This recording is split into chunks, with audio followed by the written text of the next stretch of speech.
అందరూ కలిసి ఇంద్రప్రస్థానికి సమీపంలో ఉన్న దట్టమైన అత్యంత అందమైన గాండవ వనానికి చేరుకుంటారు.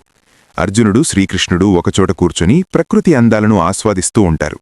సరిగ్గా అదే సమయంలో ఒక బ్రాహ్మణ వేషంలో ఉన్న వ్యక్తి విపరీతమైన ఆకలితో చాలా దీనంగా వారి ముందుకొస్తాడు.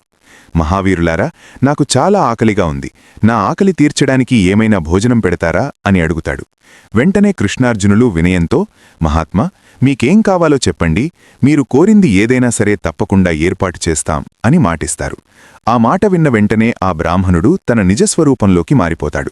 అది చూసి కృష్ణార్జునులు ఒక్కసారిగా ఆశ్చర్యపోతారు. ఆయన మరెవ్వరో కాదు, సాక్షాత్తు అగ్నిదేవుడు. అగ్నిదేవా, మీరెందుకిలాంటి వేషంలో రావాల్సి వచ్చింది? మా నుండి మీకేం కావాలి అని అడుగుతాడు. అర్జునా, మీరు నాకు మాటిచ్చారు, నా ఆకలి తీరాలంటే ఈ ఖాండవ వనాన్ని నేను దహించాలి, దానికి మీ సహాయం కావాలి. కాని అగ్నిదేవా, ఇంత పచ్చని అడవిని, ఎంతో అందమైన ఈ వనాన్ని మీరెందుకు దహనం చెయ్యాలనుకుంటున్నారు అని సందేహంగా అడుగుతాడు. అప్పుడు అగ్నిదేవుడు అసలు విషయం చెబుతాడు.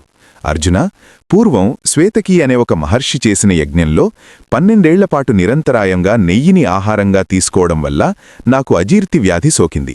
దీనివల్ల నా సహజసిద్ధమైన శక్తిని కోల్పోయాను. దీనికి పరిష్కారమేంటని నేను బ్రహ్మదేవుణ్ణి అడిగితే ఆయన ఈ ఖాండవ వనం గురించి చెప్పారు.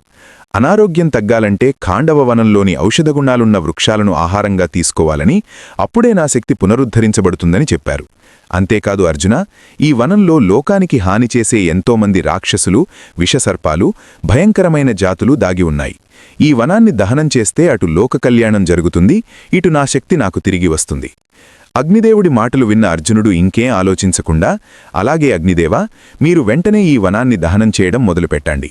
మీకు అడ్డుగా వచ్చే ఏ శక్తినైనా నేను కృష్ణుడు కలిసి ఎదుర్కొంటాం అని హామీ ఇస్తాడు. ఆ తర్వాత ఏం జరిగింది, ఆ అడవిని దహనం చేయడం ఎలా జరుగుతుంది అనేది తరువాత భాగంలో చూద్దాం.